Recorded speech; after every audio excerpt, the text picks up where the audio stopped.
Meeting of Lebanon County Commissioners to order. We'll begin our meeting as tradition with a moment of silence, please.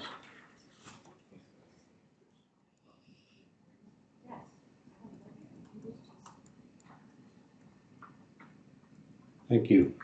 Please join me in pledge the flag. I pledge allegiance to the flag of the United States of America and to the republic for which it stands, one nation, under God, indivisible, with liberty and justice for all. Thank you. It's time on our agenda for public comment. Do we have any public comment this morning? Sir, Mr. Fretz, would you please come forward, introduce yourself for the record, and you may proceed. Good morning. My name is Ryan Fretz. I am a resident in West Cornwall. I come this morning. I wrote down my thoughts to keep them straight. I come to you today to share concerns. What will it be like when ICE gets here? I've joined in some of the small gatherings out here on Mondays calling for our congressman's attention, and I've seen what brings these people out, and it's love. It's love for our country, love for our community, and love for neighbor. Neighbor as defined by the Luke 10 parable of the Good Samaritan, a neighbor being anyone in need regardless of race, creed, or color. Warehouses nearby are being converted into ICE facilities. Lebanon has a diverse community. It's only a matter of time until we see ICE here on our streets. These sweet senior citizens are going to put themselves in harm's way, and our community is at risk, and I just can't bear to see what happened in Minneapolis play out here in front of my own eyes. I don't have a specific request or suggestion today. I just want to publicly share this concern with you, and my hope is that Lebanon, in the 250th anniversary of our nation's founding, will stand for liberty and justice for all, that everyone's human dignity will remain a priority, and that the rule of law and due process be upheld. Thank you for your time this morning, and I pray that God bless you and lead you in all the important work that you do. Thanks. Thank you. Sorry to be a downer. Anyone else? Okay, no takers. All right, then we'll move on and we'll entertain a motion to approve the minutes from February 5th and the executive session on February 4th. So moved. Second. Motion and a second. Questions or comments regarding those minutes? If not, all in favor, please say aye. Aye. Opposed, same sign. Those minutes are approved. Thank you. Elias, would you please introduce yourself for the record and proceed with your report? Tina Tobias, acting treasurer. We started with a cash balance of $285,917.30. We had receipts of $1,645,994.97, which brought our total cash to $1,931,912.27. Less our expenditures of $1,391,244.92, less tax claim of $131,507.51, which brought our cash balance to $409,159.84, and that includes tomorrow's payroll. I'll move to approve the report as presented. Second. Motion is second. Questions or comments? Hearing none, all in favor of the motion, please say aye. Aye. Opposed, same sign. Thank you. Anything else? Nope. Thank you. And we'll be pinch hitting for Michelle. Leanne, please introduce yourself for the record and then you may proceed. Hi, my name is Leanne Shank. I'm the Deputy Director of Human Resources. Okay. Under resignations and terminations, I have Annabelle Gerardo, caseworker 1 from Children and Youth, resignation effective February 4th.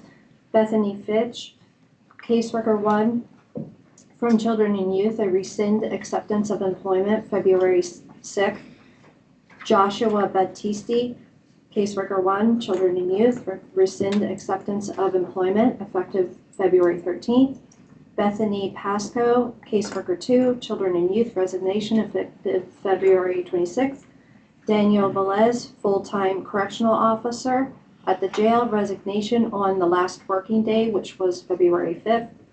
Matthew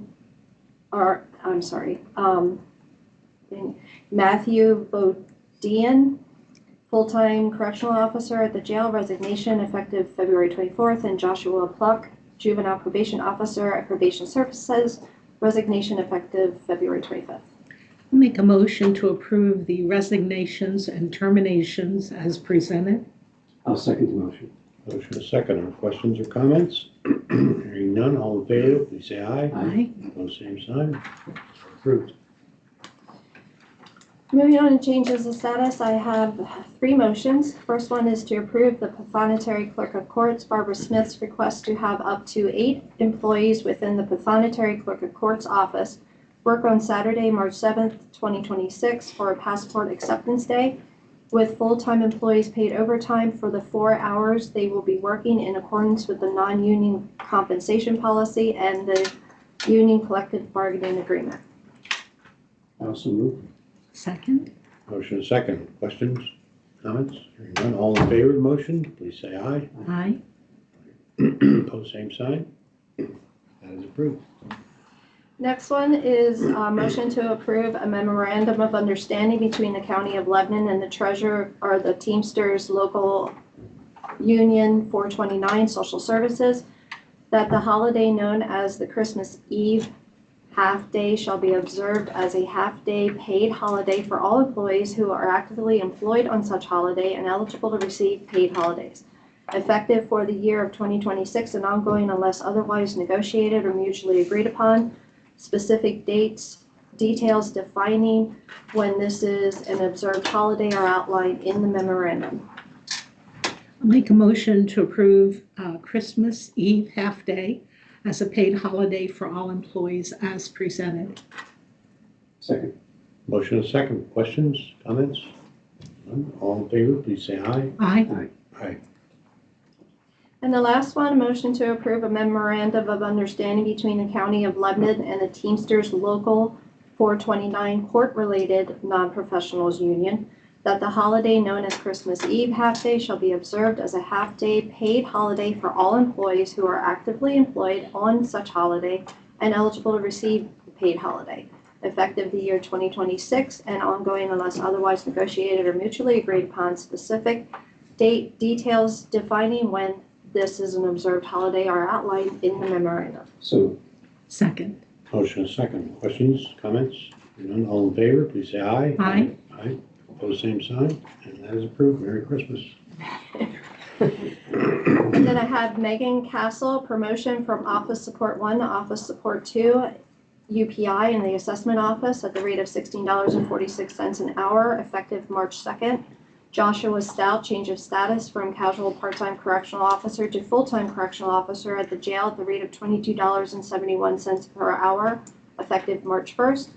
Ethan Underkoffler, a promotion from Office Support 2 to Admin Assistant 1, Domestic Relations at the rate of $18.41 an hour, effective March 2nd.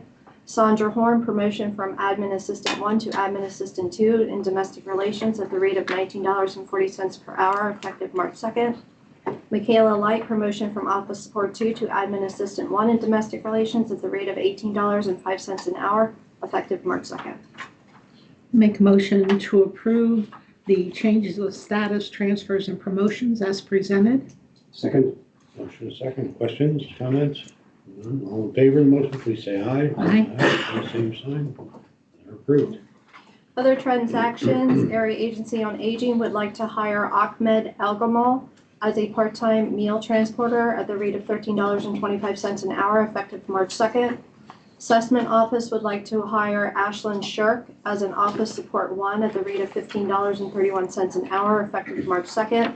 Children and Youth would like to hire the following 2 caseworker 1s at the rate of $1,629.56 biweekly, both effective on February 23rd, and that is Carissa Belleville and Shania Johnson.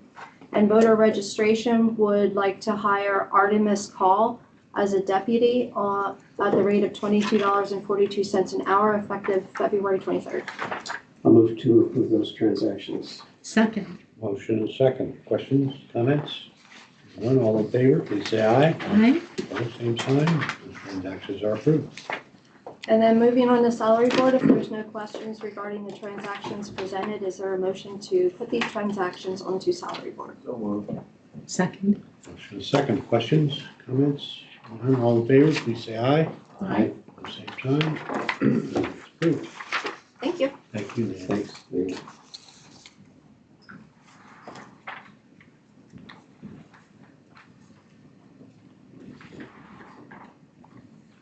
Good morning. Would you please introduce yourself for the record, and then you may proceed.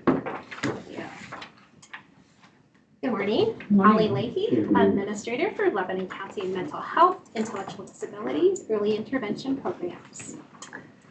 I am here this morning for two different items. I'll begin with fiscal year 2025-2026 contract amendments. There are 13 amendments in total. That's 2 for mental health, 3 for intellectual disabilities, 5 for early intervention, and 3 for building maintenance. That's a total of $170,832.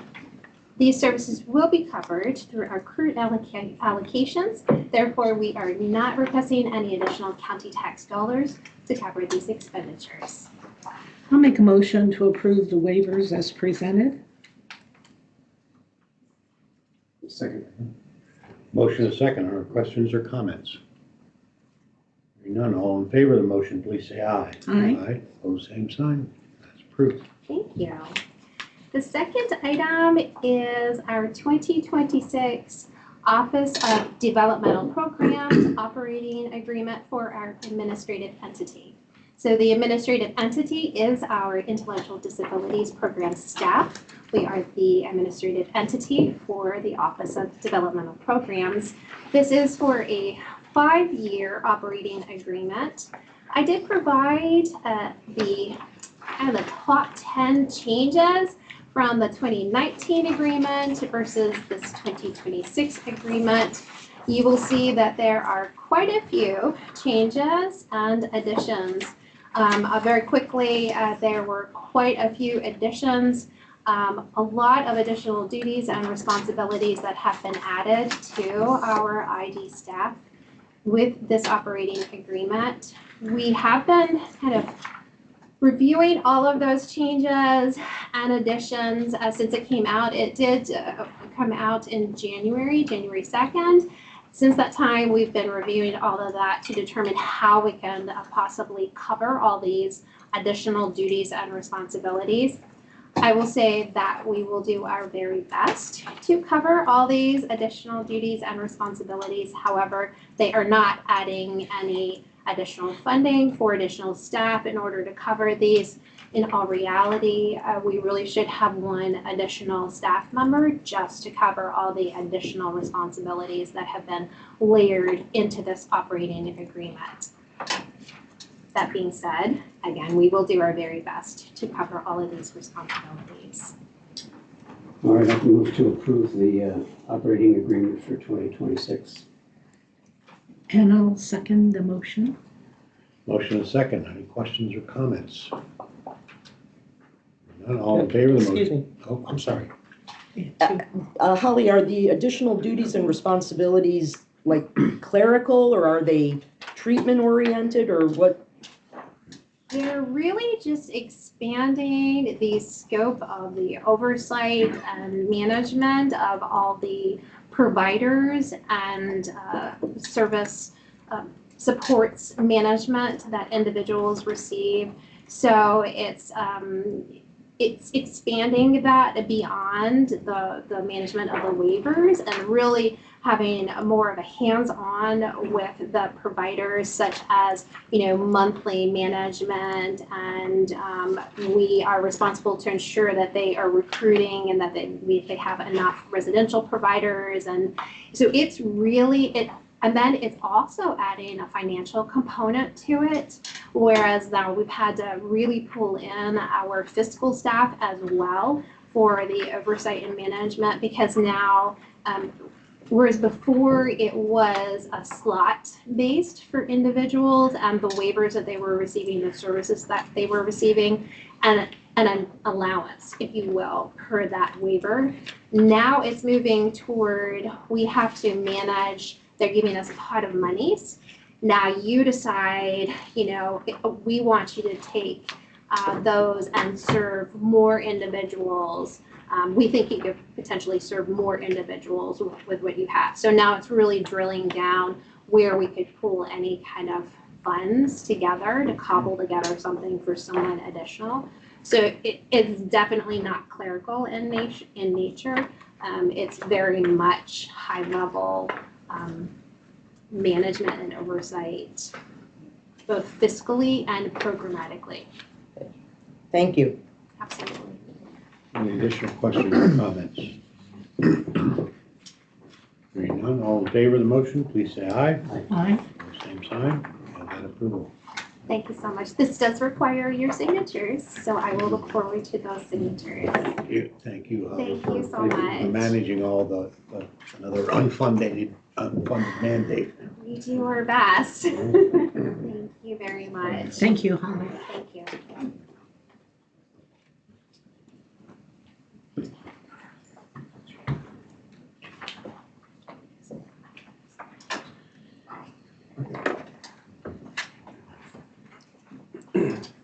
Okay.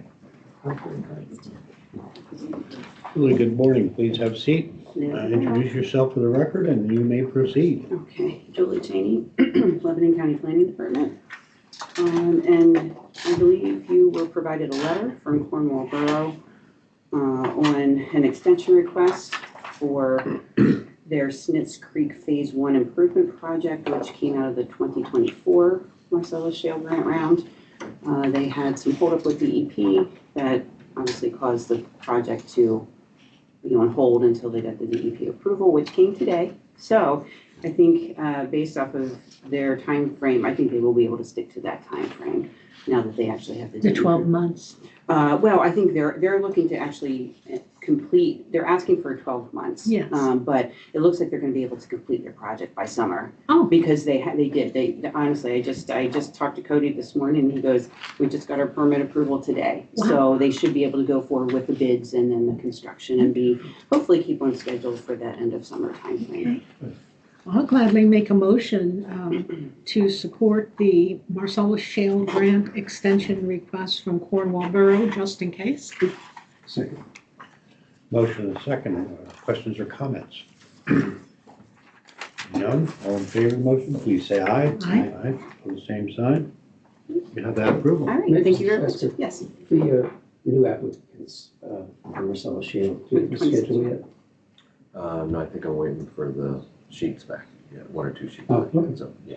Yes, you have all the information, we're just Yeah, kind of here we waiting are. on Yeah. Thank you. on your review and approval. Thank you. Oh, are you next, Barb? Smith.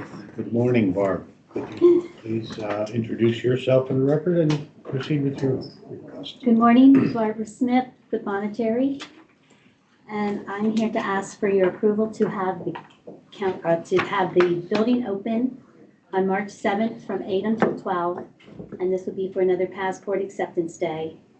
We have 10 employees that would be working that day, that includes myself. 8 of them would be full-time, which I was requesting overtime for. 2 of them are non-union, and 1 is a part-time. So last year, in October, which was last year, we did this. We did send people home early. It wasn't as big of a turnout as we would have hoped, but we did send people home. So for the total, we only had 27.25 hours of overtime. So we do that. We'll send home if we're starting to slow down, we start to clean up. I also checked with the sheriff, and he will supply door monitors for that day for security. Is he also open for?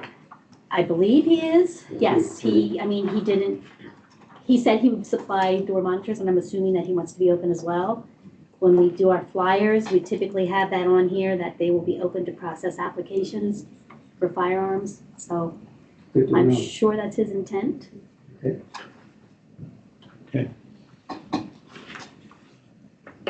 Anything else? A motion? Move it. Second. Motion and a second. Questions, comments? So again, thank you for Good public service. putting it together. You said you didn't have Thank the turnout that you expected, but there were a lot of people that took advantage of it that Yes, we wouldn't otherwise. think the spring is the better time of the year, just with the summer coming up and Easter holiday. Do you So think you'll go just to spring? I think we're going to concentrate more on spring every year, and we would appreciate any press coverage that you can give us. Thank you very much. All in favor of the motion, please say aye. Aye. Now you have approval. Now, thank you.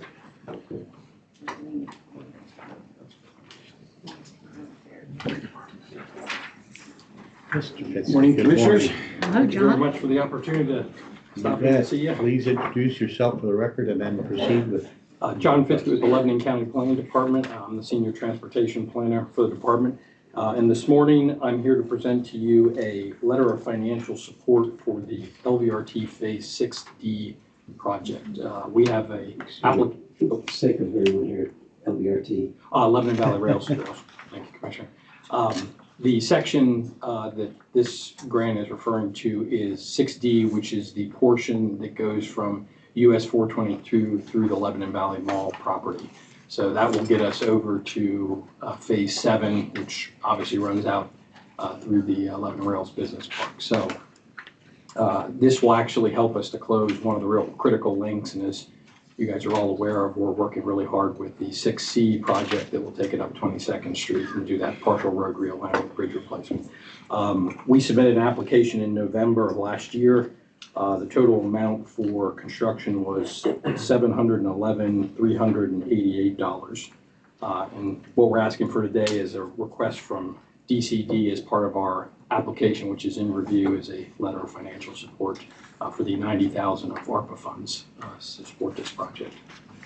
I'll make a motion to approve the requested $90,000 in ARPA funds to work on the Lebanon Valley Rail Trail through the Lebanon Valley Mall from US 422. Second. Motion a second. Other questions or comments? None. All in favor, please say aye. Aye. Opposed, same sign. Have that approval. Thank you, guys. Appreciate it. Thank you. Thank you for all your hard work. Jonathan, John. the realignment, what's the schedule for that? Remind me. Right now, we're probably looking at later in 25 with a groundbreaking, or 26, I'm sorry, and probably get into construction and wrap up in 27. It's kind of moved back a little bit because of some of the permitting that we've had to navigate. But one of the things that we have to make sure we stay on track with is we have protect funds from federal highways and PennDOT, which is for a lot of the issues we have with flooding in that area, and that's about $2 million. So we need to make sure we stay on track. But I think talking to Nate Walker, or Nate McCullough, we're on track to do that. Thank you very much.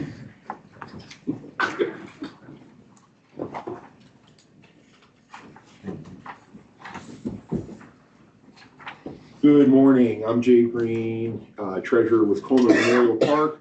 I'm here with Vice President Joe Morales. I'm also here with our friends at Coleman's Memorial Park. This is Lydia. Sitting in the back, also joining us today would be George Rodriguez, who's a board member, Cornell Wilson, who's a board member for Coleman Memorial Park, and of course Becky Woodhouse, who's part of the Friends. Our intention here today is to give you folks an update on what's going on in the park. There are many, many activities that are happening. We're really very proud. I'm going to let Joe, he has a prepared statement for you folks. We also have some handouts too. That's what you folks are getting. That great. Joe, go ahead. Commissioners, thank you for the opportunity to give you an update on all the exciting things that are going on at the park. Just a quick overview. Coleman Memorial Park, established in 1936, deeded to the city, is a city park, 100 acres in the northwest portion of the city. I don't think I have to introduce the park to most of you. We all grew up there. So we wanted to give a quick overview, and primarily the big thing we want to say to the commissioners and to the county is we wanted to thank you for your continued support to Coleman Memorial Park. And we thought we should share with you what we're doing with that, the funding that you help us with the park.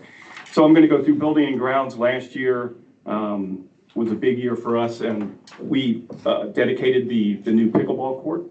And again, I have to thank the county commissioners for, you helped us with some ARPA funding to contribute to the pickleball court. We had our first tournament, and the pickleball court has been well received. Folks love it. Things we're hearing from folks that are using the pickleball court is they love the fact that it's under the trees. And most of the courts around, the other courts, which we know there are 1,000 pickleball courts in the county now, but we have the beauty of being in the wooded park. So the other big thing we saw last year construction-wise, and it kind of falls in the old, well, it was in the footprint of the swimming pool, which is actually administered by the city, that small portion. But the dog park was constructed. We did not have, or the city did not have the grand opening for that last year, just due to kind of wrapping up some things. But we'll be looking at a grand opening here in 2025 for the dog park. So we're all very excited about that addition to the park. Continuing last year, athletics, a huge part of the park. We are so proud of our fields up at the park. And you can see in the handout there, we had about 5,200 visitors and 63 countywide youth baseball games. Brian Davenport, who is a volunteer, manages and maintains those fields to a state of, we've been told by folks from far and wide, probably one of the best fields in central Pennsylvania. Brian also handles the tournaments that we have most weekends, bringing in folks from all over the Northeast to include Canada. So we talk about Coleman Park being a regional asset, and this is one of the things that makes it a regional asset. This is not just a city park. We're supporting the county and, of course, bringing in visitors from throughout the Northeast. So we thank Brian for the dedication. Brian is a full-time volunteer, so we thank him for that. Some special events, activities. Of course, we had a first pickleball tournament, which was a big hit. We're planning for 2 this year. We had our first Latino festival. George Rodriguez, one of our trustees here, and Cornell Wilson helped organize, and we had a great event there, great turnout, and we are looking at doing that again this year, and hopefully that will be an annual event. Other notable events, we are proud to say we have partnered with Music in the Park, 34th year of bringing music on Sunday evenings to the park, and that will continue in 2026. Also, George Rodriguez, who sponsors the Sweep the Streets 18th annual event, was held at the park. Huge turnout and a great success. We're so proud of what George does for the youth in our county with Sweep the Streets. So we thank him there. One of the big things, fundraising we have there, we start a new program that continues, Adopt a Bench, if you want to memorialize or if you want to remember someone. We have a bench program where we'll put a bench. We try and put it wherever you want the bench within reason, but that has continued to, this is our first full year, and it's in 2025, and it's been a great success to see benches springing up throughout the park, which you would think that would be a common sense thing to have a park. You should have benches. Well, we didn't, and now we do, and we're very excited about that. We also had our first annual fundraising appeal that started last year. We raised about $20,000 there. So we're super proud about that. 2026 appeals letters went out just recently, and we're excited about the prospect. That will be a yearly thing to try and raise funds for the park. with that, I can keep going there, but I'm going to turn it over. So the park is managed by 9 trustees. We're appointed by the Court of Common Pleas. It is a lifetime appointment, which is very interesting. But so 9 of us manage the park. We have basically 8. We had a very, at one point we had folks as trustees that had been there for many years. Probably over the last 6 years, we have turned over 95% of the trustees. So we have a lot of new folks that are trustees. And I think that's why you're seeing this resurgence and this in the park. A lot of new blood, great ideas. So the trustees manage also our nonprofit wing of the park is our Friends of Coleman Memorial Park. Lydia is representing the Friends, and I like to say that our Friends are the workhorse. They're our nonprofit, but they're the ones that are scheduling a lot of events and actually managing those events as well. So I'm going to let Lydia cover some of those events. Hi, good morning. So Friends of Coleman's Park was able to bring back the annual event of our summer concert series for 2025 and the Harvest Fest, which always gets fantastic turnout. But we also were able to introduce the movies in the park series last year, which we will be continuing this year. And that is free public movies for all to enjoy. We try and keep them across the board for ages. Then we also introduced Ghost and History tours in 2025 in the fall season, which was really spectacular. We had a local person work with us to lead the tours and create just common knowledge history, answer a lot of questions that people had about the Coleman lineage.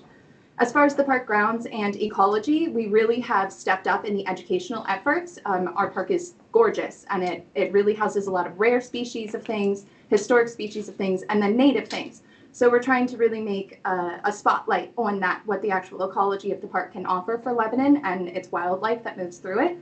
So that includes some seasonal awareness things, some nature guides to help people understand the change of season, what that looks like for our environment, and then native seedling introductions and invasive plant removals. Lots for 2026 happening though. That's great. Thank you.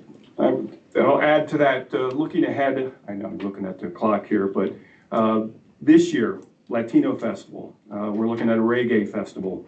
We've partnered with a company out of Philadelphia. It's a production company, Rising Sun presents, and they are bringing in a B-level band into the amphitheater for a show. So those tickets will actually be sold through Ticketmaster. So we're hoping this is a trial event here. If this works out, we could have many more shows. So we're excited about that. They'll be bringing in, again, as a Philadelphia entity, they'll be bringing in folks from throughout the Northeast. So we're excited about that. That'll actually be in August, and for the record, it's a cover band called Stop Making Sense, which is a Talking Heads band, yes. And apparently have quite the following. So we're really excited about making more use of that amphitheater is really the whole goal. So we're really hoping for a great turnout for that. And then plus about the CCC as well, we should add. I was going to cover, we have anyone who's been to the park, we removed the old mini golf, all of the holes, they've been taken out, we've put it back to its natural state. We have the old mini golf building there that what we have decided is to make that into a multi-purpose facility, and we're calling it the Coleman Community Center. We look at this facility as a place for meetings for nonprofits and schools, as it's just adjacent to our nature trail. We will have that then in the evenings or on weekends, we could actually rent that out to generate revenue that would go 100% back into the park. Demolition on that has already started, and we're excited about bringing that building up to a better state and to be utilized for the park as well. One of the other big things we're excited about is the Friends are going into, I don't know if you've signed the contract yet, but we have an arborist that is coming in to the park and will be we'll be geotagging our trees because we have so many species of trees. We will be looking at becoming a level 2 arboretum. We have a level 1 in the county. We're hoping to be the only level 2. Again, this will bring in a whole new clientele of folks from throughout Pennsylvania that when they're looking for an arboretum, each tree will have a geotag on it. There will also be an app base where you'll be able to open up an app and zoom into each tree to see what species of tree that is and where it is in the park. So we're, again, super excited. This is a whole new clientele that we're going to bring to the park. And I'm sure the Coleman family would love to see that since they planted many of these original trees. So does it tell you the age of the trees? Yes, it does. It'll actually give you the entire scope as far as how it's beneficial to the ecology of the park, how they're all working together. It's actually going to be really impressive. If anyone who's interested, this same company has done the same thing for Lebanon Valley College. You can go online and actually see they've done this for them. So that's going to happen this spring into summer. It'll be done by April, actually, end of April. So super excited. One last thing. Again, we said we have a lot of stuff going on. The bicycle playground, many of you know it as the pump track. We are also, through Samba, the mountain bike folks that actually put that track in, they are looking at blacktopping the tracks. So just the lane. So they are raising funds. There again, that bicycle playground or pump track is the only one in the county and is bringing folks in from throughout central Pennsylvania. So we're looking at improving that piece as well. So in closing, we want to thank the commissioners, let them know what we are doing with the county's funds. And anyone out there, we are always looking for more support through any foundations or if anyone through memorials. We're always looking for funds. So we want to thank the county commissioners again, and we hope to see you again next year at this time to give you a quick update. Thank you. I think I can speak for my colleagues. We want to thank you. You know, it's easy to make that investment when you're being such good stewards of the park and doing so many good things. So it's a real good investment. If I could just add for 1 second, I've been a part of this group now for about 2 years. Actually, Joe asked me to come in to be treasurer. Initially, I was a little reluctant. However, I think it's one of the best decisions I've ever made. This group is a really cohesive, between us and the Friends, I mean, we really are all working together as one entity, you know, with bettering this park and making the experience better for everybody. Lebanon is certainly blessed with volunteers. You know, you folks, not just in Coleman Park, but other places throughout the county, so we appreciate all that. If one were to want to adopt a bench, what would that cost? Speaking of fundraising. $750. How much? $750. Very good. For 10 years. So it's a lifetime guarantee for you. Maintenance and upkeep. We have to renew or repair possibly after 10 years, but we take care of all the plaques and stuff. It's on the website. All right, Cornell.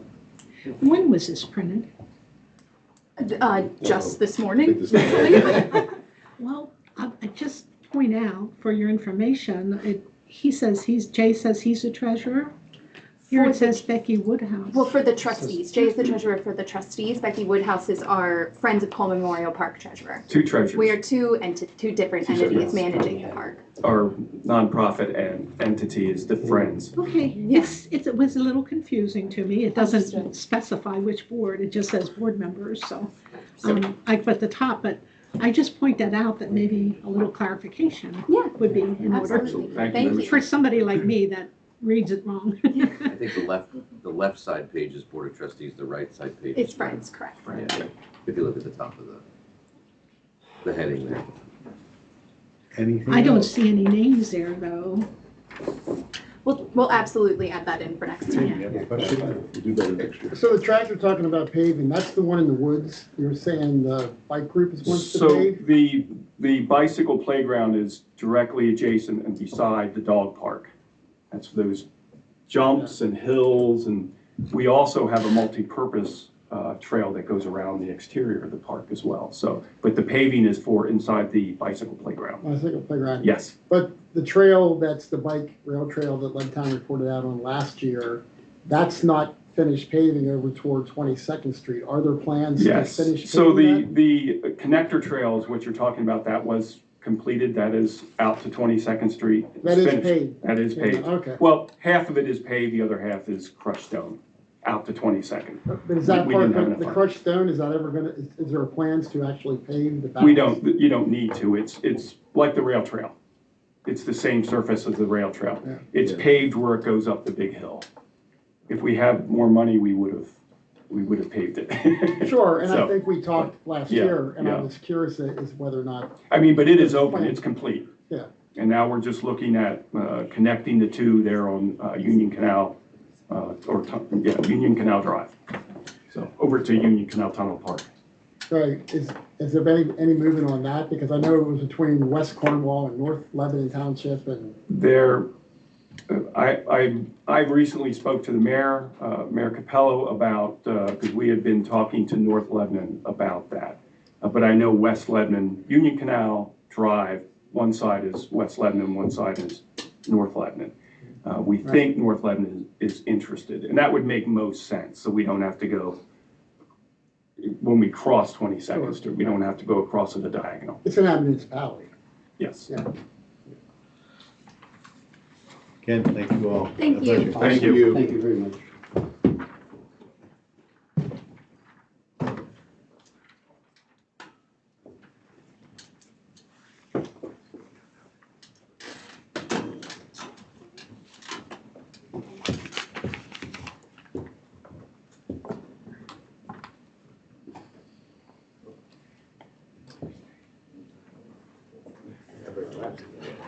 Good morning. They kept coming out, and Yeah, I I climbed out of the car.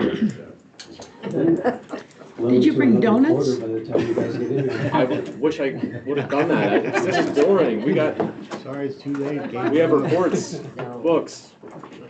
The exact opposite of donuts. The next best thing. Yeah. As I long as you just know present a good Fosstop Day's financial. in here somewhere.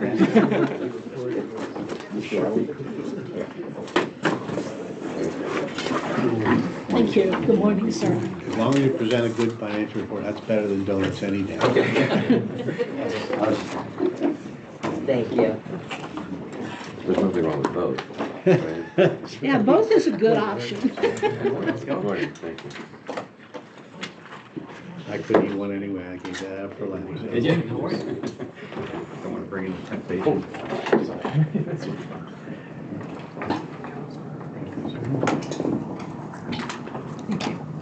I have these as well.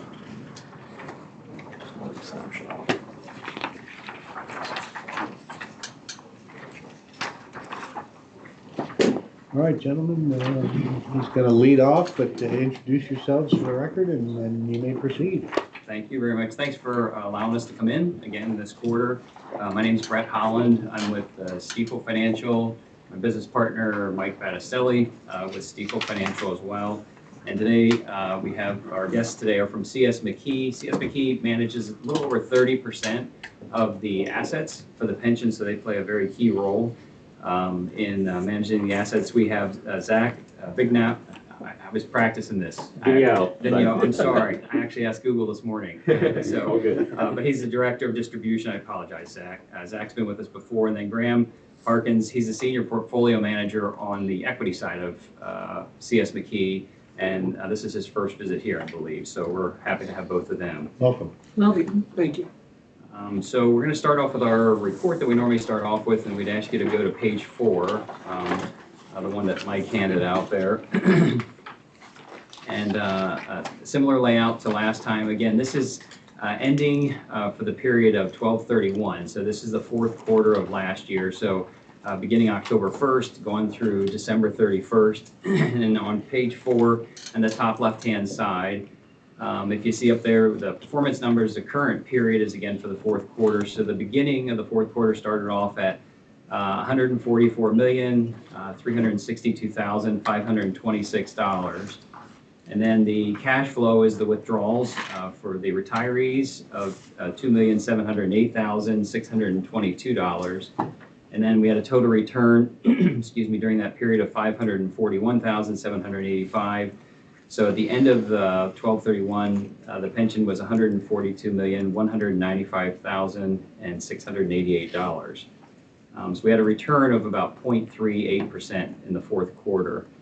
Then the column to the right of that, I'll mention that, that's a year-to-date, so obviously the year of 2025 is what that is. We started off at 138 million, had withdrawals of a little bit less than 8 million, appreciation of about 11.5 million, and then again ended up at the 142 million. So last year's 12-month return was 8.47% during that period of time.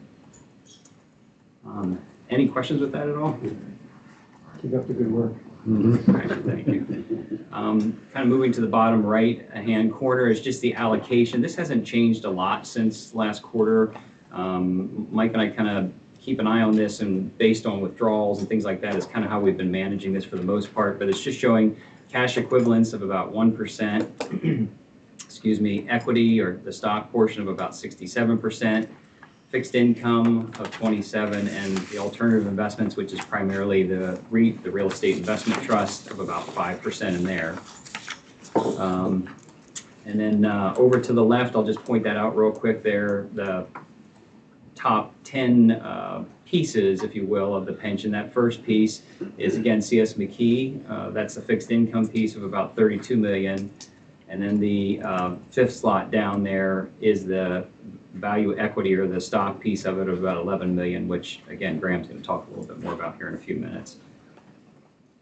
If I could ask you just to go to page 6 then. Page 6 of 11 is the other page that we always like to point out because it has a little longer perspective to it. The second or the right-hand side of the page at the top, you see the 1, 3, 5, and 10-year periods. And so if you just drop to the bottom is kind of the overall performance of the pension fund. So the last 1-year period, we already talked about that, was 8.47%. The 3-year number, and these are annual averages is what they are, of 11.1% over the last 3 years. 5-year number, an average of 6.38. And then the far right number, which I know you guys watch a lot for your actuarial numbers, is the 7.62% over the last 10 years. Which is over the 7.25 that we have assumption. Yes, sir. Yeah. That's maybe a first for me to see that on the 10-year average. Yeah, it's been climbing. We've had 3 really good years that has helped them a lot. Sweet. Any questions on any of that at all? The higher you are, that 8.47, does that reduce what we pay in the actuary figure? It should. Yeah, Actuaries, but that helps. That calculation would be beneficial as far as your annual payment. Do they do that at the end of last year, or will they do that this year for? I believe it's calculated on year end. Jamie, you probably know that June. better. Based on year end. End of last year, and I would say in another month or two we'll know what the. Yeah, they'll be sending the stuff in March, the numbers, and then, It's a snapshot on 12/31, so that's why we always. Okay. We should talk to these guys about hoping for a good day on 12/31. So it would benefit the budget next year? It could, yeah. And Mike has some updated numbers through the last couple of days here as well. Yeah, the allocation hasn't really changed since year end. We are, just to be aware of it, we're not, I don't think we're making any recommendations today, but we are at the upper end of the equity range in the investment policy statement. So we're not out of range at this point, but we're right there. And the investment policy statement does give us a little bit of latitude that, we don't have to adjust that as soon as it goes over that, but we're aware of it, we're watching it, being aware of what's going on in the market. The balance through yesterday is $144,481,034. And that does give us a return, year-to-date return, again, unaudited. We're up 2.54%. And if we just compare that, we don't typically do this, but if we just compare that to the S&P 500 index, it's up 0.52 through yesterday. So we're seeing right now some outperformance, and you might ask, well, what's causing that? And what we've started to see, I think, since about the beginning to the middle of December, is broadening out of the market. So we've been talking about technology and AI stocks and the Magnificent Seven, 7 to 10 stocks. It really has been a lot of the performance of the S&P 500 index over the last, I don't know, 3-4 years anyway. Some money's coming out of that area and getting spread across the broader market. So for example, things that are working right now that maybe last year didn't work as well, REITs are up over 10%. Your REIT portfolio that we have is up over 10%. And we have 2 small cap managers, one's up with 9% and the other one's up 12%. They're not huge parts of your portfolio, but it is diversified. And then I think Graham's going to touch on it as well, but large cap value, we're seeing outperformance there as well. So this broadening out of the market, I think, is going to be, has the potential to be really good for the pension plan, long term. So, Do you keep our gold in your office, or does Brett keep it in his? Yes, we split it. Split it. That's the safe way to do it. And then the last comment I'll make is we just raised $3.6 million to keep liquid in cash for the next several months for monthly pension payouts. That'll get us into May, and then usually May, June, we usually talk about making your annual payment. Yeah. So just so you're aware that we have raised a little more cash since the market's done well. Any other questions? I think we'll turn it over to Graham. I can start. Yeah, I can start off and touch a little bit about fixed income. But again, Zach Vigneault, Director of Distribution and Client Services at CS McKee. I'm supposed to tell all of you Mark Ensheimer says hello. He misses this meeting, and he just wanted to make sure that he let you know that he was thinking of all of you. I'm again joined by Graham here. Really excited for Graham to talk about equities, but real quick side note about Graham that we spent 4 hours in the car yesterday. He actually spends his weekends traveling around the country. He coaches the Junior Penguins elite travel team, hockey team in Pittsburgh. So that's just way more interesting than anything I do in my free time. And I know that we're in Flyers country, so any tough questions, make sure it's going to Graham. But before I kick it over to Graham, just want to touch on fixed income broadly. And typically that's a more boring conversation, if I'm being blunt, than it is the stock market. But that wasn't true in 2025. When we look at the numbers, even just how the year ended up, the strategy that you're in was over 7.4% for the year. Talk about 7.25 for your actuarial number. When fixed income is returning that versus the 2 to 3% that we were getting used to during the low interest rate era, it makes reaching those goals and those milestones much easier. You're not relying on 20% returns in the stock market. But when we think about what drove the fixed income market during 2025, there really are 2 main stories. If you think back to 2022, we saw the Federal Reserve start raising interest rates very aggressively. That led to a lot of volatility at the time, but the benefit of that is as you're issuing new bonds and buying new bonds with higher starting interest rates, that means as investors, we're getting paid more for money that we put out. For pension plans, all investors across the board, everybody is a big fan of that. And as bond managers, we love that. So that was the first thing, higher starting interest rates. And then the second main driver or tailwind for fixed income, we go back to July. Now at that point, there was this tug of war that was going on between the Trump administration and the Federal Reserve and Jerome Powell. Now, even before President Trump was elected for this term, he was adamant we need to be more proactive about how we manage interest rates in the US. Federal Reserve, on the other hand, they're very reliant on data. They do not make any decisions based on feel or what people are thinking. They want to see that flow through the hard data. And at that time, that environment, we had inflation that was hovering around 3%, much higher than the 2% target. We had a job market that seemed strong. We had a roaring stock market and a growing economy. That is not an environment we would expect the Fed to start cutting interest rates. That all changed in July. Bureau of Labor Statistics came out, revised the jobs report downwards by 900,000 jobs. The Fed had no choice. They have to cut interest rates, which they did in August, and then 2 more times throughout 2025. So those were the two main stories. We were benefactors of that. All fixed income investors were benefactors of that. But now as we look to 2026, that rhetoric's already changed. We don't see Federal Reserve cutting interest rates maybe as we expected as at the middle of last year. Inflation continues to be a sticking point. They want to see further downward movements in inflation before they begin to cut. Also, job market actually improved in January. So both of those things are making it difficult to justify a rate cut. Now, that can change quickly. The job market, we've kind of been in this low fire, no hire type job market, and we're seeing some growth upwards, but that just happened in 1 month, so we'll see what happens next.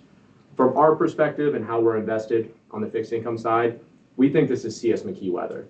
We always have a quality and a liquidity bias. So we're higher rated bonds that trade more frequently, so we can get in and out of positions much easier. And we think with all the volatility ahead, you mentioned, are we reaching the peak of the stock market? Valuations are really getting close to all-time highs. Fixed income is supposed to be that ballast of your portfolio, provide downside protection. And with what we do with the US government debt sector, it really is differentiated and allows us to take risk off the table if we get uncomfortable. So that's my comments for fixed income. Any questions before getting it over to Graham? Coach, what do you got? We want to hear about the hockey team. Yeah, do you want to hear about our power play? And I really do love coaching. I have a very understanding wife and 2 young kids at home who allows me to kind of coach on the weekend. And I always coached. I like being around the rink and the kids. And it's kind of like a second job, kind of a passion for me. Another thing I am excited about is the current sort of setup of the equity markets. For a long time, we were waiting for a broadening out or a less reliance on the Mag 7, especially as value managers. And what we've seen starting sort of mid-December is that rotation. We are up year to date about 6.5%. The Russell 1000 growth is down about 4.5%. So there's a spread about 10, 11% from growth to value. And we see that as a good thing for stock pickers and value managers. The broadening out creates some opportunities. What we're looking for is stocks that exhibit 3 qualities. Statistical cheapness, which is lower price to book, lower price to yield, higher dividend yield. Kind of that price per pound, what you're buying for earnings, what you're buying for a dividend yield. Secondly, some of those names that are statistically cheap deserve to be statistically cheap. So we're doing assumptions of earnings power, of growth rate, and assessment of risk to try to find a true understanding of the long-term value. So we're looking for stocks that not only are statistically cheap, but also are undervalued by our assumptions. And then the third leg is timeliness. And this is one that we put a lot of effort into. We do a lot of modeling. We are looking for a catalyst in a name that is going to take it from being statistically cheap and undervalued, but start to see a sentiment shift, a positive momentum in the name, a change in earnings expectations. And also on the flip side, if there's a decrease in timeliness, sort of hey, this might be cheap and undervalued, but timeliness sentiment is changing. It's time to remove ourselves from that name. We think that has helped both our upside and downside capture over the last 5 years. We've had good numbers on both where we've outperformed in up markets and in down markets, and we think that's a lot of our timeliness factors and our risk management tools. We work daily to make sure the names that are attributing the most to our active weight, our active risk, are the ones that we feel the most positive about. A couple names that you may not think that get caught up in some of the AI CapEx spend that we benefit from. A name Cummins was our best contributor to active return last year. They're a trucking motor company, but they also got into data center power generation for those data centers. And so the CapEx spend that you're seeing some of the Mag 7s spend on the AI, the data center plays, a typical value name does have some exposure to that. So we are looking for some of those trends in names as reasons why there might be some outperformance in a typical value name. But last year was a good year for us. We outperformed both the S&P 500 and the Russell 1000 value, our benchmark. And we think the broadening out is a positive for value managers like us. We always have a higher dividend yield than our benchmark, lower price to book, lower price to earnings. So we're looking for quality names that are undervalued, that have sort of a catalyst that we can articulate as to why we'll get them closer to true value. Abby, any questions on our process? I know that was quick. Yeah. Yeah. Data centers are pretty controversial right now. They are, and we're not in names that are taking, I guess, big CapEx bets like an Amazon. Amazon is actually coming to our benchmark. We've reduced our weight. In Google, what we're looking for is maybe utility companies that are providing power to this CapEx spend, or companies that have exposure to some of the build outs as reasons why their earnings by consensus might be understated. So we're looking for possible, value names that have a little bit of exposure to a growing CapEx spend. I thought they were supposed to be funding themselves. So companies like an Amazon or Google will go to a utility company or go to companies and build out the data centers and sign contracts with them. And so that's just my point of bringing that up, was that is a way that we are looking at a non-consensus view of why there is a potential catalyst in a traditional value name like a utility, like an industrial name that might have some outperformance capabilities. It's been really difficult to avoid any names that have nothing to do with artificial intelligence at this point. It is spread like wildfire. Even to the point where if you were a company that manufactured chairs or did something not like technology focused at all, and you would mention artificial intelligence on an earnings call, you would see the stock jump 5% the next day, right? It's gotten out of hand, and one reason we really like the value space is we feel the valuations have not been, significantly amplified by this excitement around artificial intelligence. And you're seeing that at the start of this year. It's kind of excitement with artificial intelligence, but it's impacting a lot of software companies that think it might be redundant. So there's so much movement in the market. We really have to see what it looks like once these capital expenditures come through. And more importantly for these companies, that Amazon just announced $200 billion this year alone, Alphabet $175 billion. When you're spending that type of money, investors are going to want to see the impact on the bottom line. Now, will it be transformational? Likely. It will change the way we work and live. I don't know what that means from a dollar perspective. There's a lot of reports that say a lot of these investments have a return of investment of 0 so far. So we're seeing it between 2% from a wage growth standpoint, allowing companies to lower their number of employees and who they pay by 2%. They're expecting hopefully 5 to 6% over the next year or two, but there's so many unknowns when it comes to that. I guess I'd just like to follow up with, I can't help but notice rolling blackouts in our local communities, West Lebanon, North Cornwall, and I kind of see on Facebook where they're complaining, no notice, no warning, and they didn't have electricity for 2 hours. MedEd's going in and upgrading things, and my guess is it has to do with this warehousing and AI and all. Whether it's passing through Lebanon and going to Berks County, or they're eyeing a place here, I don't know. But I guess people are really concerned about this, and I point that out to you so we be careful to choose wisely. No, of course, and that's something we are looking at, stock-specific, bottom-up research. I use that as an example because it's top of mind. A lot of people understand, but it is not something where we are looking at AI and be like, we want to invest in all that, because I do think there are some dangers in that. Yeah. We are, it's just part of our investment process when we're looking at normalized earnings power. If companies have exposure to that CapEx spend, we have to make sure we're capturing it in our models. But it's a fair point. Have you had data centers pop up here, or plans to bring data centers to Lebanon County? Again, they're expanding. Right now, Berks and Schuylkill are both targeted. And I've noticed movements that either it's going to those facilities, or they're also targeting us, but we don't know it. It's just unexplained, because we're being impacted whether or not we're getting targeted because of utilities upgrading and things like that. We can also look into that and get some Yeah. information over to Mike.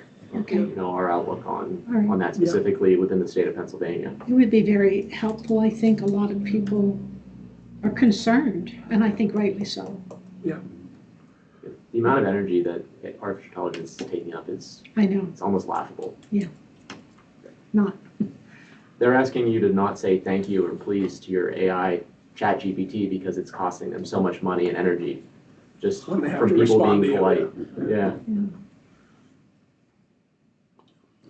On that note, No, it's, it's great stuff. Jimmy left when he gave your tip. Well, we can still say thank you. We can still say thank you. It doesn't cost us a penny. Thank you so much for all. having us. Thank you so much. Yeah, Good thank you. report.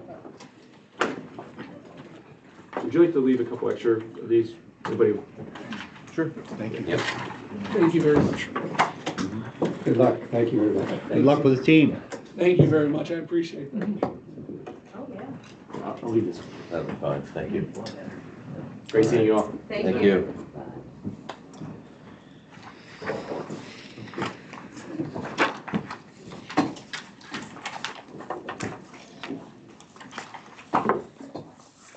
What's that? 4 items? Floor is yours. All right, first have a request for a letter of support from the Anvil-Cleona School District. They are applying for a public school facility improvement grant from the Pennsylvania Department of Community and Economic Development. That is in the amount of $1,856,605 that they are requesting. And this would be funding to assist in replacing the 20-year-old deteriorating roof that covers the auditorium, gymnasium, main hallway, cafeteria, and classroom wing of the Anvil-Cleona Secondary School. Their application is due March 13th, and they contain some more detail in that letter to you, but requesting a letter of support from you to accompany their application. Second? Motion is second. Questions, comments? None, all in favor, please say aye. Aye. Opposed, same sign. That approval. Next, I have 5 requests for exemption from real estate tax for disabled veterans.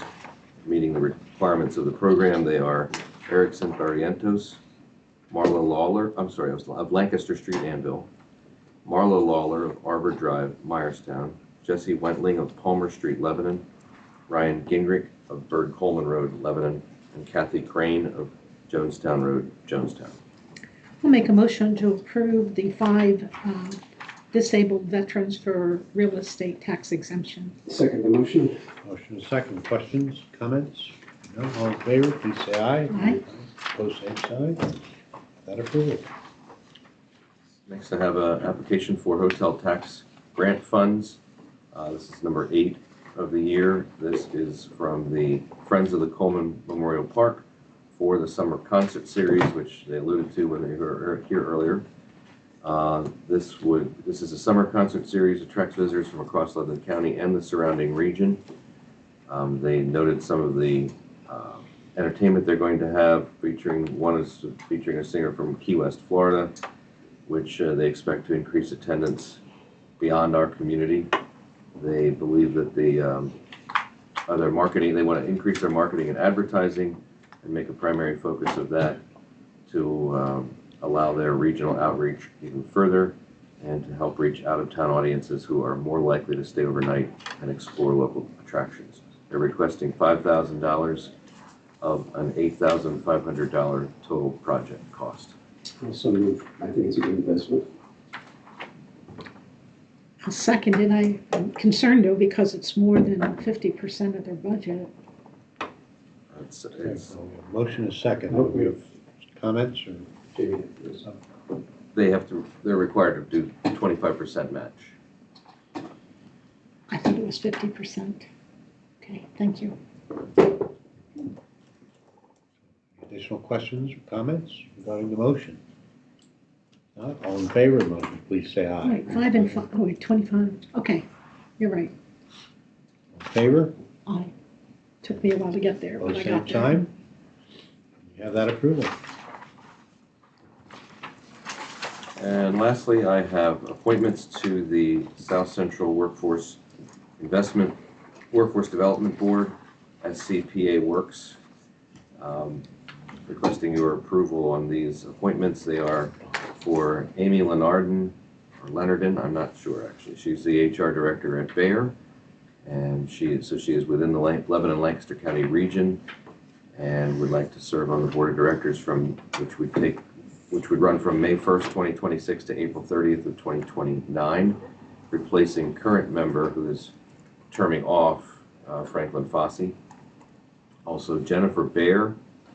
She is the Program Director for the Lancaster Lebanon Literacy Council, and would be replacing Sharon Hagenberger, who is terming off of the Administrative Finance Committee, or has termed off January 31st. This appointment would be from April 1st, 2026 to March 31st, 2029. Make a motion to approve Amy Leonardon and Jennifer Baer to the South Central Workforce Investment Board. Second. Motion and second. Questions, comments? Hearing none, all in favor, please say aye. Aye. The same sign. Approval. That's all I had. You have 11:30 MPO policy bill. Okay. Anything else for the good of the order? One? Not, we'll entertain a motion to adjourn. Second. Stand adjourned.